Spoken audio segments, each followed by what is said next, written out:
Bendiciones, mis hermanos y hermanas. Dios les bendiga. Comenzamos un nuevo día dando gracias al Señor porque Él nos concede la oportunidad, hermanos, de poder estar meditando en su palabra, estudiando su palabra. Amén.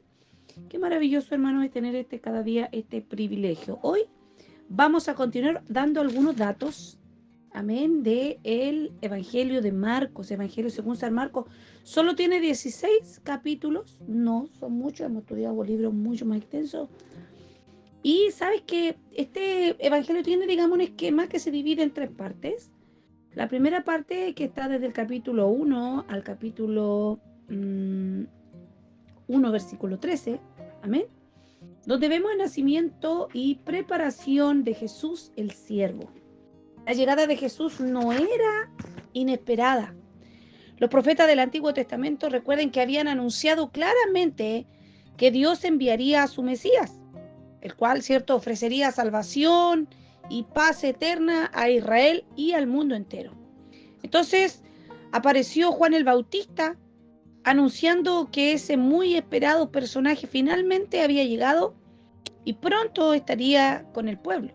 Hoy en día la obra de Dios en el mundo no es inesperada y Jesús continúa siendo anunciado, pero muchos aún lo rechazan. Aunque existe el testimonio de la Biblia, ¿cierto?, de la palabra de Dios, muchos deciden ignorarlo tal y como lo hicieron con Juan el Bautista en su tiempo. Es lo que vimos ayer. Recuerden que todos nosotros debemos, hermanos, preparar el camino, amén, para que aquellos que van a venir para salvación. La segunda parte de este esquema lo encontramos desde el capítulo 1, versículo 14 hasta el capítulo 13. Mira, es bien extensa esta parte, donde vemos ya el mensaje y ministerio de Jesús el siervo. Jesús tenía todo el poder de Dios. Resucitó a los muertos, dio vista a los ciegos, restauró los cuerpos deformes y calmó la tempestad. Y aunque tenía todo ese poder, Él vino al mundo como un siervo. Su vida es un modelo para saber cómo debemos vivir hoy en día. Y así como Jesús fue un siervo de Dios y de los demás, también nosotros debemos serlo. Amén. Y en la parte final de este esquema del Evangelio de Marcos, está desde el capítulo 14, versículo 1, hasta el capítulo 16, versículo 20, vemos muerte y resurrección de Jesús, el siervo. Jesús vino como siervo, por lo cual muchos no lo reconocieron ni se dieron cuenta, ¿cierto?, de que era el Mesías. Entonces nosotros debemos, hermanos, tener cuidado de no estar rechazando a Dios o su voluntad a causa de que alguna situación no se conforma, ¿cierto?, a nuestra imagen de cómo debería ser. Hoy vamos a dar lectura a la palabra del Señor en el Evangelio según San Marcos, capítulo 1, versículos 5, 6, 7 y 8. Y el tema de hoy es el heraldo del rey. Leemos entonces en el nombre del Señor. Como siempre te comparto la versión Reina Valera 1960. Yo le doy lectura en una nueva traducción viviente y dice así: toda la gente de Judea, incluidos los habitantes de Jerusalén, salían para ver y oír a Juan. Y cuando confesaban sus pecados, él los bautizaba en el río Jordán. Juan usaba ropa tejida con pelo rústico de camello y llevaba puesto un cinturón de cuero alrededor de la cintura. Se alimentaba con langostas y miel silvestre. Juan anunciaba: pronto viene alguien que es superior a mí, tan superior que ni siquiera soy digno de inclinarme como un esclavo y desatarle la correa de las sandalias. Yo los bautizo con agua, pero él los bautizará con el Espíritu Santo. Entonces, el heraldo del rey. Está claro, hermanos, que el ministerio de Juan era poderosamente eficaz, porque acudían muchos a escucharle y también a someterse a su bautismo. La pregunta, ¿por qué razón produjo, ¿cierto, Juan, este impacto tan grande? Primero, era un hombre que vivía su mensaje, no solo sus palabras, sino toda su vida era, vamos a decirlo así, era una protesta. Había 3 cosas en él que marcaban la realidad de su protesta contra la vida contemporánea. Estaba el lugar en que vivía, el desierto de Judea. Entre el centro de Judea y el Mar Muerto se extiende uno de los desiertos más terribles del mundo. Es un desierto de piedra caliza. Parece informe y retorcido. Se dice que hierve como un calor agobiante. La roca está ardiendo y abrasada y suena a hueca cuando se pisa, como si hubiera un horno gigantesco por debajo. Se extiende hacia el mar Muerto. De pronto desciende en precipitaciones terribles, inescalables hasta la misma orilla. Entonces, en el Antiguo Testamento, hermanos, se lo llamaba a veces Yeshimón, que quiere decir la devastación. Juan era entonces no era un habitante de la ciudad, era un hombre de desierto, de soledades, de desolaciones. Era un hombre, hermanos, que daba la oportunidad de escuchar la voz de Dios. Y claro, nosotros no queremos los desiertos en nuestra vida, hermanos. Muchas veces hay gente que no le gusta estar sola. No pueden estar solos en el silencio. ¿Sabes que nosotros necesitamos pasar por esos desiertos de soledad? Porque es ahí donde nuestro oído se va a agudizar a la voz de Dios. Y Juan lo tenía muy claro. También estaba la ropa que él llevaba. Una túnica tejida de pelo de camello, sujeta por la cintura, con un cinto de cuero. Así era como había vestido Elías, ¿recuerdan? Cuando lo describe Segunda de Reyes. Al ver a este hombre uno se acordaba no de los oradores de moda del momento, sino de los antiguos profetas que vivían al borde de los grandes sencilleces y evitaban los lujos blandos y afeminados que matan el alma. También estaba la comida de que se alimentaba. Eran langostas y miel silvestre. Resulta que las dos palabras se prestan a 2 interpretaciones. Las langostas podían ser los saltamontes que la ley permitía comer, según Levítico 11:22, pero también puede que fuera una especie de judía o fruto seco. El jarob o la algarroba era el alimento de los más pobres de los pobres. La miel puede que fuera la que hacían las abejas silvestres, o puede que fuera una especie de savia dulce que destilaba de la corteza de los árboles. Pero no importa mucho lo que quiera decir estas palabras exactamente. En cualquier caso, la dieta de Juan era de lo más sencillo, de lo más simple. Y así surgió Juan. La gente tenía que prestarle atención a un hombre así. Se decía que Carlyle, que predicó el Evangelio del Silencio en 20 volúmenes. Y muchos vienen, hermanos, con un mensaje que niegan con sus vidas, con una cómoda corriente y predicando que no se deben hacer tesoro en la tierra. Muchas personas exaltan las bendiciones de la pobreza desde un hogar confortable, de aún lujoso, ¿cierto? Pero en el caso de Juan, el hombre era el mensaje y por eso le escuchaba a la gente. Él mismo llevaba el mensaje. Su mensaje, hermanos, era eficaz porque le decía a la gente lo que ya sabía en lo más íntimo de su corazón y le atraía lo que estaba esperando en lo más hondo del alma.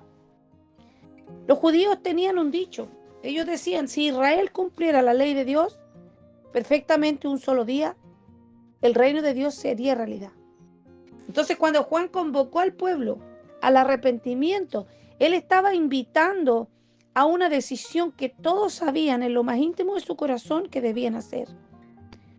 Mucho tiempo antes, por ejemplo, Platón había dicho que la educación no consistía en decirle a la gente cosas nuevas, sino en extraer de su memoria lo que ya sabían. Ningún mensaje es tan eficaz como el que habla a la propia conciencia de la persona, y ese mensaje llega a ser casi irresistible cuando el que lo presenta es una persona que tiene derecho a hablar. Amén. El pueblo de Israel, hermanos, era plenamente consciente de que se hacía 300 años que había estado callada la voz de Dios, la voz de la profecía, 400 años, dicen algunos. Estaba esperando alguna auténtica palabra de Dios, y en Juan la oyó. Al experto que se le puede reconocer en cualquier estrato de la vida. Incluso un famoso violinista nos dice que tan pronto como Toscanini llegaba al atril, la orquesta sentía una ola de autoridad que fluía de él hacia ella. Entonces reconocemos enseguida, por ejemplo, al médico que tiene verdadera ciencia. Reconocemos instantáneamente al conferencista que domina su tema.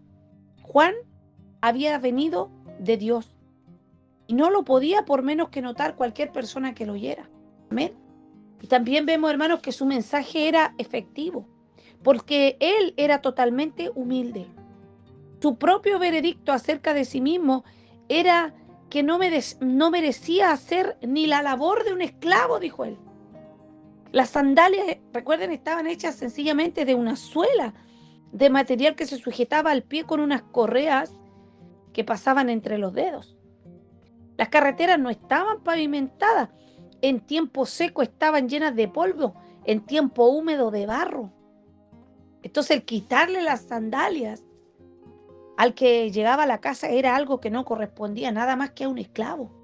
Y Juan no esperaba nada para sí mismo, y sí todo para el Cristo al que él proclamaba. Se olvidaba totalmente de sí mismo, se entregaba totalmente, se perdía totalmente en su mensaje.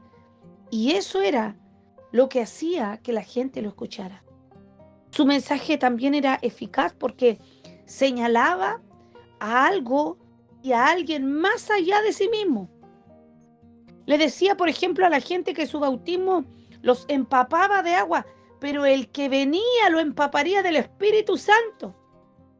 Y mientras el agua podía limpiar el cuerpo de una persona, el Espíritu Santo podía limpiar su vida interior y su corazón. El doctor Jeffrey tenía una ilustración favorita y decía que cuando estaba haciendo una llamada telefónica por medio del operador y había algún retraso, el operador solo decía: estoy tratando de ponerle a usted en contacto.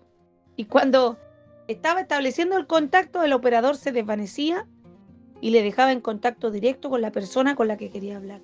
El único propósito de Juan, hermano, era no ocupar el centro de la escena, sino tratar de poner a las personas en contacto con uno que era más grande, más poderoso que él.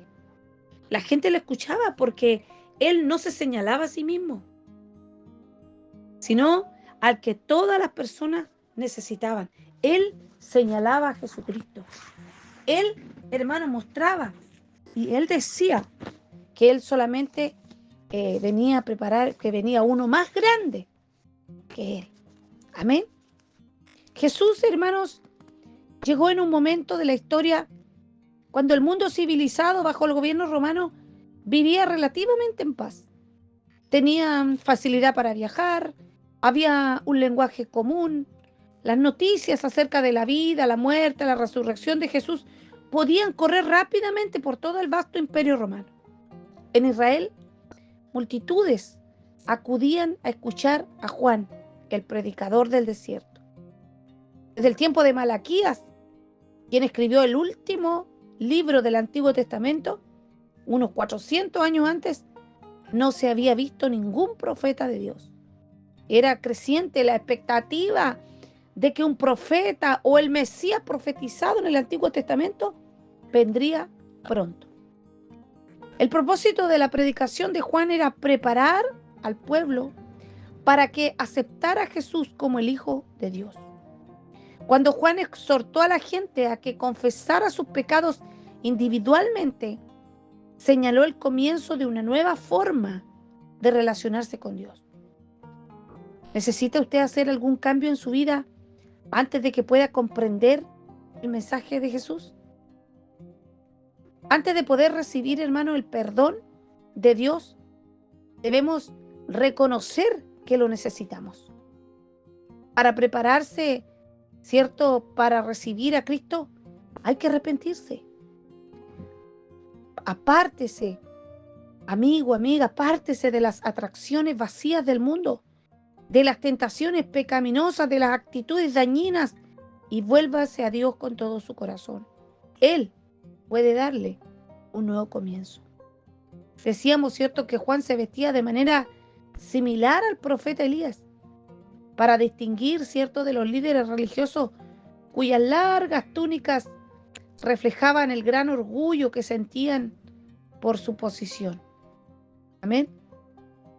Hermanos, la apariencia extraordinaria de Juan reforzaba su mensaje extraordinario.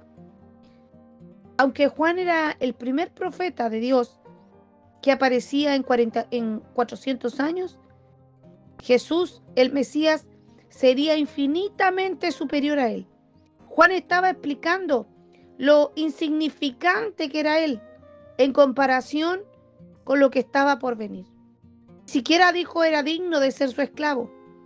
Entonces lo que Juan comenzó, Jesús lo terminó. Lo que Juan preparó, Jesús lo cumplió. Y por último debemos señalar que Juan dijo que Jesús los bautizaría con el Espíritu Santo, a quien enviaría para que habitara en cada creyente. El bautismo de Juan preparaba a las personas para recibir el mensaje de Cristo. Este bautismo demostraba arrepentimiento, humildad y disposición para abandonar el pecado. Este era el comienzo del proceso espiritual. Cuando Jesús bautiza con el Espíritu Santo, la persona entera, hermanos, es transformada por el poder del Espíritu. Jesús nos ofrece el perdón de los pecados y nos hace capaces de vivir para Él. Maravillosa es la palabra del Señor, maravillosa es la buena noticia del Evangelio del Señor, que Jesús vino, hermanos, a transformar nuestra vida. Amén. Y Él nos ayuda a ser capaces de vivir para Él. Oramos al Señor. Padre amado, te damos gracias, Señor, por esta palabra que hoy recibimos en nuestro corazón, porque hoy día, Señor, entendemos, Señor, que nuestro entendimiento, nuestro Señor, está siendo transformado por el poder de tu palabra. Oro, Señor, en el nombre de Jesús, que usted nos ayude, Padre, a andar como a ti te agrada, a ser, Señor, mi Dios, fieles a Jesucristo. Que tu Santo Espíritu, Señor, cada día, Señor, nos dote de esa unción, de ese poder que necesitamos, Señor, para andar como a ti te agrada, para ser corregidos también, Señor. Ayúdanos, Dios amado. Te pedimos en el nombre de Jesús que podamos, Señor, ser también como Juan, Señor, preparar el camino para que Jesucristo, Señor, obre en las vidas de las personas.